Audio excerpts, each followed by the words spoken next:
Morning. Sorry if you heard me swearing there. Just moving the chair. No, I don't think we heard you swearing. Sorry, I was trying to be quiet about it. Anyway, good morning all. How are you? I'm good. How are you? I look a bit sleepy, but I feel great. I had a great sleep last night. And it was late when I got to sleep, by the way. I couldn't doze off last night. 9:30? Oh, 11:20. I'm still wide awake. But I feel great though. That'll be the norm for me now. I feel like I slept for 10 hours though. Do you know, I woke up and I was like, oh, right, okay, that's good. My eyes are really, really sore. Like, I haven't put my eye drops in. Yeah, and to be fair, Elaine said to me in the office last week that when she puts her eye drops in, they sting for a bit for a second. For about 3 minutes. So I can't put them in right before we do the video because everybody think I was in floods of tears during the video. It's from working with me. It's what happens. It's possible, but unlikely, I would say. Weather today, I was just saying to Elaine that Met Éireann is saying that some parts of Ireland will hit 27 degrees today. Nice. It's set to be the hottest day of the year. I was looking at Kerry and projected temperatures for here, 24 degrees. However, from about midday, heavy rain is expected. Oh, okay. So thundery showers in for the evening. So fingers crossed it'll last as long as we hope. But we are going to get rain at some point today. But look, for now, it's a beautiful morning outside there, and we're expecting highs of 24 or 25 in places. Lovely. I just love the heat. Yeah, I love the even heat, if it's raining and it's warm. Warm rain. I'm happy. We're going to check out today's papers in full, as always, at about 7:10 on the show. Some of the big stories in the front pages of today's paper, starting with the Times Ireland edition and the Minister for Health, Simon Harris, pledging we will have abortion law within 6 weeks, so that it'll be brought before the Dáil within the next 6 weeks, which is very ambitious, I would say, considering the summer break is on the way. They're obviously going to sit over the summer break. The mad thing is that only a week ago, about 3 days before the referendum, they were saying that if it was to pass, they were saying it was going to be very unlikely it would be by the end of the year. Yeah. So I think you're right. Ambitious is the word to have it in the next 6 weeks. I would imagine TDs in particular who voted no will be absolutely delighted to have to go back over the summer break. Yeah, to debate this. And sit in, also, the front page, lovely photograph from County Mayo yesterday, the front page of the Times, of people horse riding on a beach in Mayo. It's really beautiful. Tragic Anna Kriegel on the front page of the Irish Examiner today, and her family have asked people to wear sparkle and colour for that girl's funeral. Was she only 14? Yeah. 14 years of age, that's... The story is just so awful. I can't get my head around it at all. Simon Harris may fast-track abortion law. Another story in the Examiner today. More on that. That's in the front page there. Ireland endured a tough night in Paris, Andrew. Was it 2-0 it finished up? 2-0, yeah. A couple of yellow cards for Ireland. Were they losing the head a bit? I didn't see it. I only watched the second half. It didn't seem to me, but what the RT kept losing the picture though because of the thunder and electrical storms. Okay. Well, not RT. Sorry, it was Europe wide. That the whole television coverage just kept cutting out because the rain was awful. Okay. And there was lightning and everything else. And then the Sun has got a picture of Anna Kriegel as well on the front page, but also of Cameron Riley, the young man who lost his life tragically, murdered over the weekend as well, and Justine Valdez as well. Nation mourns 3 young lives lost to violence, 3 families left devastated. Really, I know these things are a coincidence, but it's really worrying when things happen in a row like that, and it's all over the papers today, and what's going on in our country and what's going on with violence and with young people. Kylie nude at 50. There she is again. We were talking about her yesterday on the show. She's not nude actually in that photo. I don't know if the Sun are hoping you don't delve too deeply into that story. She has clothes on. And also on the front page of the Irish Times, cross-party consensus emerges on quick reform of abortion laws. More on that bill that Simon Harris says will be tabled during the summer.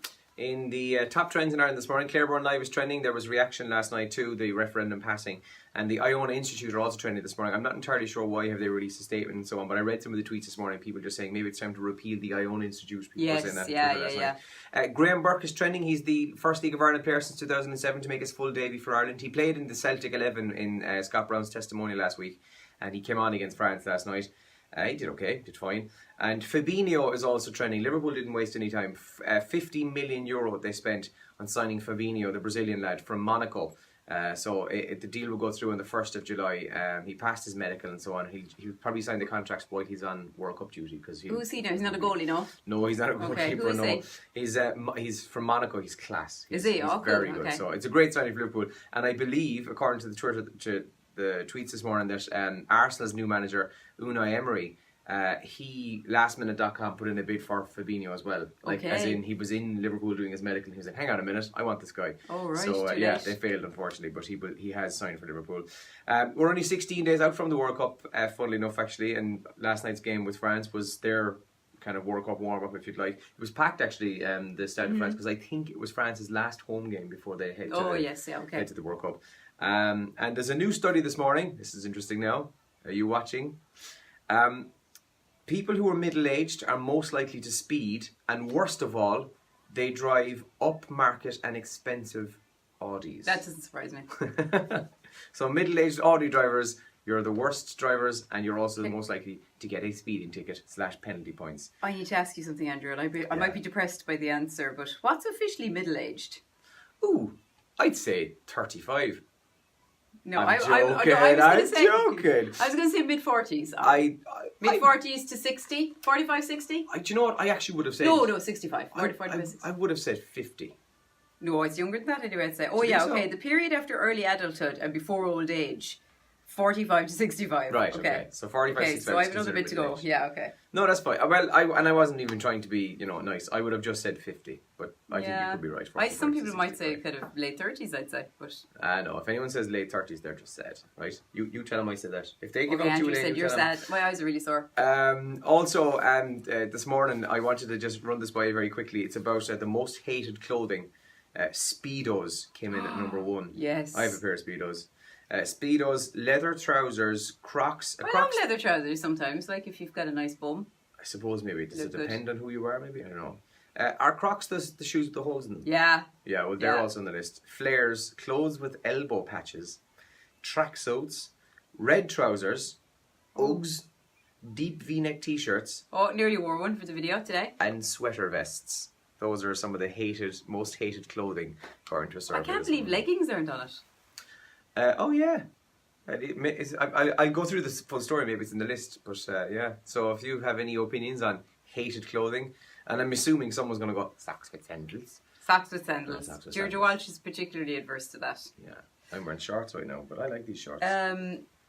Yeah, I feel like I'm not summery enough at all today. I'm going to go change. You're not very right, summery. so we have a busy show between now and 9 this morning, and we're going to get going in about 2 minutes' time here on Radio Kerry. You can leave a comment here, or you can text or WhatsApp us today. We're on 083 3300 3300. There's also something I'll go through on the radio. Did you see this at all? No. RT have released the list of complaints that Met Éireann have received over the last while. No, I can just imagine. I'll put it to you this way. I'll go through them on the show this morning. But one of the complaints was about how one of the weather presenters said the words, instead of saying kilometres, they said kilometres.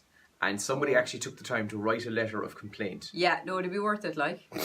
I mean, it'd be worth it. Speaking of people complaining, Andrew put up a photo yesterday on our Facebook page that has caused all sorts of complaints. We've lost listeners.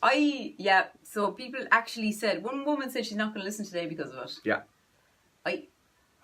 You're a bit hard. I don't know what the protest is going to achieve, you not listening to us today, but thank you for letting us know you're not listening today.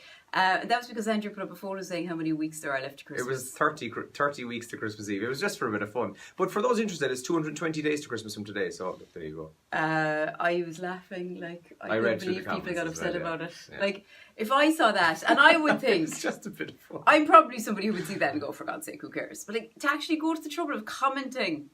Yeah, I wouldn't do it in a million years. I wouldn't comment on that. Like, I'd be just like, dope. Well, to those of you who I offended last night, I don't apologise, okay? No, he doesn't care. Grow a sense of humour. Or at least they're sending them in pennies, no, I think. it's not even a sense of humour. It's like, find a way to just, if something annoys you, just move on by. Like, walk on by.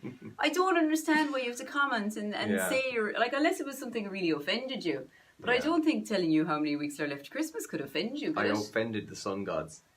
You know, unless you really didn't believe in Christmas or something and you thought it was a load of baloney. Yeah, a bit of crack anyway. They're all very, very upset now. I was reading through the comments, chuckling away to myself in bed. Then I started to get annoyed because, like, oh my God, I can't believe there's so many people who be bothered commenting and to give out to you. Or us. Anyway. To us. They didn't know which of It's us all did good. Listen, have a good day. Enjoy what's set to be the hottest day of the year and happy Christmas. Morning. Morning.